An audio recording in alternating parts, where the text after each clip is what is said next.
Hello বন্ধুরা, সবাই কেমন আছো? আশা করছি সবাই অনেক ভালো আছো আর আমিও অনেক ভালো আছি। তো আজকের ভিডিওটা আমি কিন্তু সকাল থেকে শুরু করে দিয়েছি, আশা করি তোমাদের ভালো লাগবে। তো সকালবেলা ঘুম থেকে উঠেই আমি কিন্তু প্রথমেই ঘরটাকে ঝাড় দিয়ে নিয়েছিলাম, তারপরে এই যে উঠোনটাকে ঝাড় দিচ্ছিলাম। এখন কিন্তু বাড়িতে কেউ ওঠেনি, আর যদি সবাই উঠে যেত তাহলে হয়তো আমি ভিডিওটা করতে পারতাম না বা ক্যামেরাটা সেট করতে পারতাম না, ঠিক আছে? তো এই যে আমার ওই পাশে কাকা শ্বশুরের বৌমাটা উঠেছিল আর আমি উঠেছিলাম, তাই ক্যামেরাটা সেট করতে পেরেছি।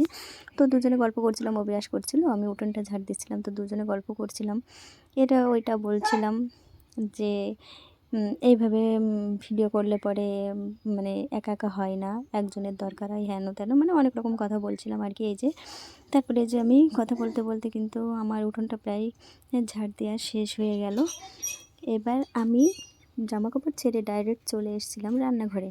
আর রান্নাঘরে এসে দেখি তোমাদের দাদাভাই মাছ নিয়ে চলে এসেছে দু রকমের। তো দুটোই কিন্তু ছোট ছোট মাছ, একটা বাটা মাছ, একটা একদমই চুনো মাছ। আর এই যে নিয়ে এসেছিলো পেঁয়াজ কলি।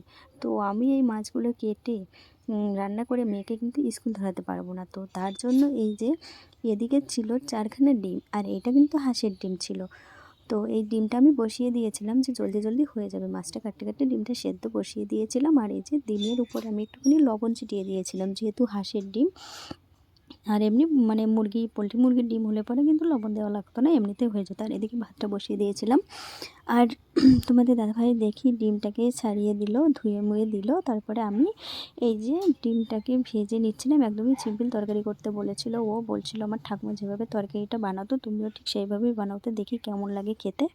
কিন্তু সেইভাবে কি আর হয়? আর এই যে মাছগুলোকে খুব সুন্দর করে কেটে ধুয়ে নিয়ে চলে এসেছিলাম। মাছটাকে এখন রেখে দিতে হবে, কালকে হয়তো করব রান্না, কি রাতে করব ঠিক নেই। আর ও এই যে বেগুন ভাজাটা আর ডিম সেদ্ধটা করে দিয়েছিল, বেগুন ভাজা করে ও ভাতটা খেয়ে ওকে ফোন করলো ওর দিদি বাড়ির থেকে জামাইবাবু।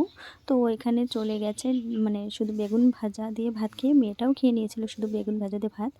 আর এই যে ডিম আর আলুটাকে ভেজে আমি জল দিয়ে দিয়েছিলাম। ওই যে বললো না যে সিম্পল তরকারি করতে, এখানে লঙ্কা চিড়ে দেব, আর কিছুই দেবো না। তো তারপরে দেখি একটা টমেটো পড়ে রয়েছে, তো টমেটোটাকে কেটে এর মধ্যে ফেলে দিলাম। ফেলে দিয়ে এই যে ঝোলটাকে খুব ভালো করে ফুটিয়ে নিচ্ছিলাম, ফুটিয়ে নিয়ে তারপরে এর মধ্যে একটা ভাজা মশলা দিয়ে দেবো। ভাজা মশলা বলতে কি, শুধু একটু জিরে ভেজে গুঁড়ো করে ছিটিয়ে দিয়ে নামিয়ে নিলেই হয়ে যাবে রান্নাটা। তো চলো তাহলে জিরেটা ভেজে নিই। এই যে জিরেটাকে আমি কড়াইয়ের মধ্যে ফেলে দিয়েছিলাম। তারপরে জিরেটাকে একটু মানে লাল লাল মতো, মানে কালারটা চেঞ্জ হলে পরে নামিয়ে নিয়ে জিরেটাকে ভেজে ওই কড়াইতেই একটু তেল দিয়ে একটা গাছ থেকে একটা তেজপাতা ছিঁড়ে নিয়ে আসলাম, আর একটা শুকনো লঙ্কা দু টুকরো করে ওর মধ্যে ফেলে দিলাম। তারপরে তরকারিটা ঢেলে দিলাম, আর এই যে ভাজা জিরের গুঁড়োটা করে রেখেছিলাম ওইটাকে উপর দিয়ে ছিটিয়ে একটু নাড়াচাড়া করে নামিয়ে নিলাম। হয়ে গেল আমার ডিমের ঝোল রেডি। আমি কিন্তু আর কোনো কিছুই বানাইনি বন্ধুরা। আর মেয়ে বেগুন ভাজা দিয়ে ভাত খাচ্ছিলো, থালায় একটুখানি বেগুন ভাজা পড়েছিল, ওর মধ্যে আমি কিন্তু 1 চামচ ভাত নিয়ে জলদি জলদি করে খেয়ে মেয়েকে রেডি করিয়ে নিজে রেডি হয়ে কিন্তু স্কুলে দিতে যাচ্ছিলাম। আর এই যে দেখতে পাচ্ছ আমরা কিন্তু মেয়েদেরকে স্কুলে নিয়ে যাই এই যে মাঠের রাস্তা দিয়ে, আমাদের কিন্তু এমনি রাস্তা আছে কিন্তু ওই রাস্তা দিয়ে ঘুরতে গেলে অনেকটা টাইম লেগে যাবে, তাই মাঠ দিয়ে যাচ্ছে। মানে মাঠটা কিন্তু দেখতে খুবই সুন্দর লাগছিলো সকাল সকাল আমার। আর তারপরে তো সারাদিন আর আসতে পারিনি, এই যে সন্ধ্যাবেলা বাজার থেকে নিয়ে চলে এসেছে চপ। তো এখন মুড়ি মাখা করব। এই তো পেঁয়াজ লঙ্কা ধনে পাতা সব কিছুই আমি কেটে নিয়ে চলে এসেছিলাম, আর এখন এই যে মুড়িটা মাখানো হচ্ছিলো। আর এইভাবে কিন্তু অনেক দিন বাদেই মুড়ি মাখা করছি। এ মা, বলতে বলতে আবার হাত থেকে আমার ফোনটা পড়ে গিয়েছিল, তো তার জন্য আর পুরোপুরি মাখানোটা দেখাতে পারিনি, নিচে পড়ে গিয়েছিল যেহেতু ফোনটা। তো যাই হোক, এই যে দেখতে পাচ্ছ মুড়ি মাখাটা কিন্তু প্রায় আমাদের হয়ে গেছে। এবার এর মধ্যে আরও কটা মুড়ি দিয়ে দিচ্ছিলো, বলছিল একটু কম হয়ে গেছে, তারপরে দিয়ে দিল সেই চপগুলা।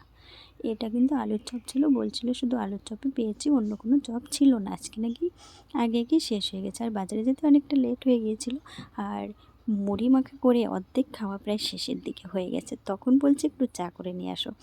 এইবার চাটাকে দেখতে পাচ্ছ ভাতের হাঁড়িতে বসানো হয়েছে, কিন্তু প্রথমে এটাতে বসানো হয়েছিল, কিন্তু এটা খুব গরম, আমি হাত দিয়ে ধরে রাখতে পারিনি, নিচে পড়ে গিয়েছিলো। তারপরে এই যে চায়ের মধ্যে দেওয়া হবে আদা আর তেজপাতা। এই যে মুড়িটা পুরো নেতা নেতা হয়ে গেছে, মুড়িটা পুরো শেষের পাতে, এখন কিন্তু আমাদের চা রেডি হয়ে গেলো। তো ভিডিওটা কেমন লাগলো বলো বন্ধুরা, অবশ্যই কমেন্টে জানিও।